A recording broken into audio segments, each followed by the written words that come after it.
In the small town of Clarkston, a dozen families from other lands and languages came together. They turned a weed-filled patch of neglected land into a thriving garden. Most of the families are refugees, new to America. They came from a variety of different cultures, but now they share a common goal: fresh vegetables for their families and to share with others. So I'm really glad that you get involved in this project, and I didn't say this before, but Support autism! Buy a puzzle, please! 35 miles to the north, dozens of Milton residents are learning how to be good neighbors. They're getting out of their comfort zones. They're getting involved in activities that are open to everyone, especially residents who are often left on the sidelines because of a disability. Folks are meeting people they probably wouldn't have met otherwise. Misconceptions about disabilities seem to quickly fade. The friendships that emerge from these projects are real. They're organic. They share a common theme that everyone has value. The Georgia Council on Developmental Disabilities began its Real Communities initiative about 3 years ago. The purpose was really to find a way where we could create places throughout Georgia that welcomed everybody, including those with developmental disabilities. We wanted to be able to take our funds and invest in local places and explore different ways where you bring people with and without disabilities together to address issues that are of common concern to everyone in that area. So if we can use those things that already exist, that are already a part of a community, we can create better opportunities to address the issues that exist, whether that be the need for increased transportation, the need for better housing, the need for bringing people together that have been isolated and marginalized, and create a place that welcomes everyone and focuses on their gifts and attributes. Early on Saturday mornings in Savannah, farmers from the surrounding area set up their stands at the Forsyth Park Farmers Market in the center of town. Terry Schell is the market's director. She wanted to create a place where fresh produce was available to everyone, regardless of income. So the farmers market was really started from a social justice perspective. They feel like food for everybody is a human right, is a need that we all have.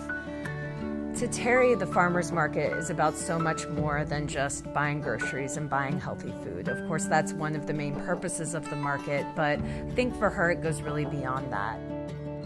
She realized that they had this incredible hub that could be built off of in the farmers market. It's held in a park. 1,000 people wander through the park every Saturday, and they could really capitalize on having a place where people come and gather and use that to build more intentional community. We were looking to grow our market, and we needed some help. So we looked around our table to see who was missing, and we found that we were missing people with challenges, people with disabilities, people who felt they just didn't belong. So we reached out, and we didn't have to look far. They've worked really, really hard to think about who's missing, who's isolated, who's marginalized, and how do we help them feel more connected and give them opportunities to contribute. I feel like the farm market has helped me out a lot. I like having Terry out. I don't have a paying job, but I have the market. I have friends, and I'm happy.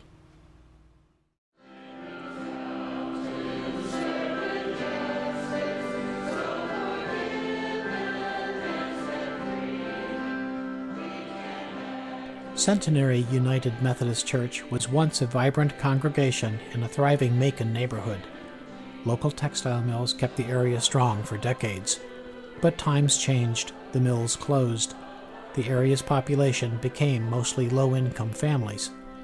It became clear that neither the church nor the neighborhood would survive unless major changes were made. Several years ago, the church began to actively reach out and engage its neighbors. The neighbors reached back, and the church was saved.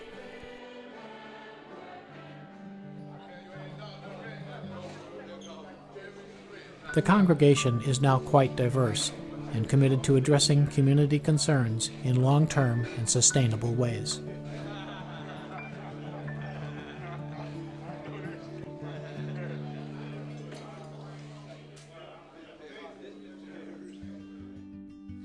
They started out with looking at their own community garden and how to make that more accessible to everyone so that people with disabilities could be a part of the planting as well as the harvesting.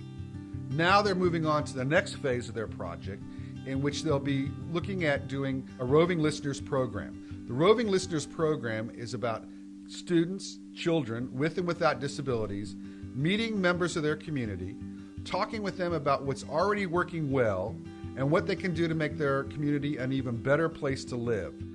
What the Roving Listener program does is it hires folks to go out into the community and listen to people's stories. They're listening for what they're good at. They're listening for how they feel about their community, what changes they'd like to see in their community. And then they bring people together across common interests.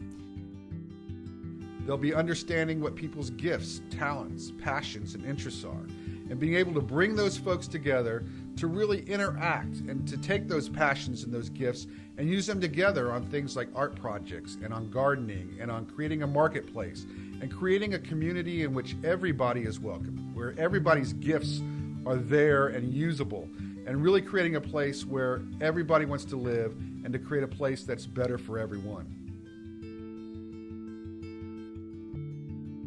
The Korean Coalition is a group of first-generation Korean parents who have children or young adults with developmental disabilities.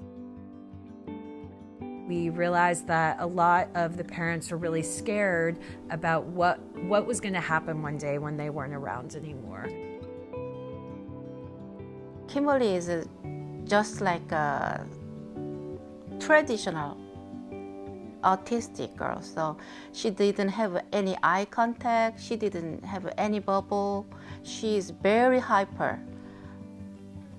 It's after parents gone, who's gonna take care of Kimberly? It's very scary thing too. We became involved with the Korean Coalition because Sharon Chung, who is our community builder for the group, had been working with a lot of these parents for quite some time and realized that she could only do so much. There was just one of her, and there were a lot of parents out there who needed help. So she wanted to find a way to bring them together, to give them the opportunity to learn more skills, to become more confident in their abilities, to really work towards creating avenues for their children to have more opportunities to be a part of the community.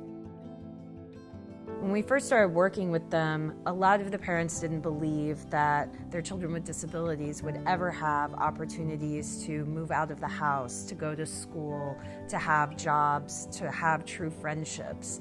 And so a lot of our initial work and Sharon's initial work was creating opportunities for them to go out and meet people with disabilities who were living these full, rich lives.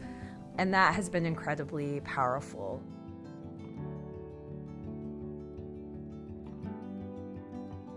Clarkston is a very interesting place because of its great diversity. It's one of the most diverse communities in the United States because refugees from all over the world have been settled there. In fact, over 64 different languages are spoken in this very small geographic area. We come from everywhere. I am from Sudan, other from Burma, Sri Lanka, Somali, Angola, and different countries around the world. We come to Clarkston for different reasons. But after we come, we just thought about making Clarkston as our new home in the United States and build the community the way we want it to be look like. The Global Growers Network and Georgia Council of Developmental Disability, they come together to create a community garden in our town. The goal is to bring people with and without disability and help our community to develop economically and to have healthy food. Most of the refugees coming from the farming background, and when they come to America, they find out it's not really easy for them to continue their life with the same thing. So from this project, it really gives them another opportunity to get back to the land and play with the dirt and be connected with the soil. By having this community garden, now we have an opportunity to cross the border from different countries, especially when we have people from about 10 different countries participating in very small land. And now it becomes like an open place, welcoming place for new people, at least to show our connection in the community, and also having hope for other people to build new project that not supposed to be community garden, but it's still there is possibility for people to work together even they have language barrier.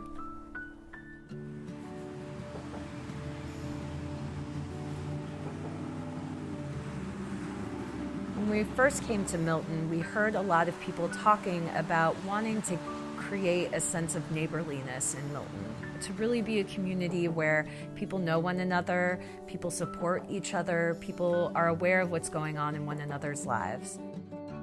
Milton is a new city, and when you have a new city, you kind of get a chance to start over and be what you want to be.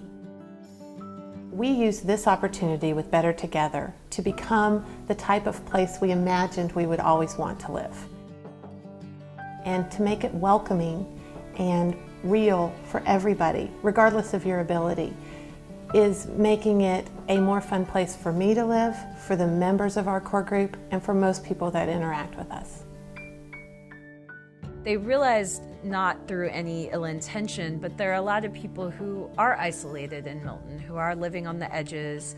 So they really wanted to find ways to get those folks into the center. And mini grants was a tool to do that. For the mini grants, 3 people who aren't related to one another have to come together and come up with an idea that will create this sense of neighborliness, create a sense of welcoming. Because we want to see people who may not otherwise know each other or have opportunities to learn what each other has to give. We really want to bring those folks together so that people know each other and there are no strangers in Milton. The main thing is that we've built relationships, that our core group has become a real group of people that like each other and enjoy being together. Like a retired man who goes to play golf with a younger man who's now a new father. 2 people coming from different points in their lives, enjoying a common hobby. A woman with a physical challenge who goes to support a young girl with a different challenge who's winning an award. It's this idea that I'm going to be there for you during the highlights and the low times that becomes the glue for building a real community.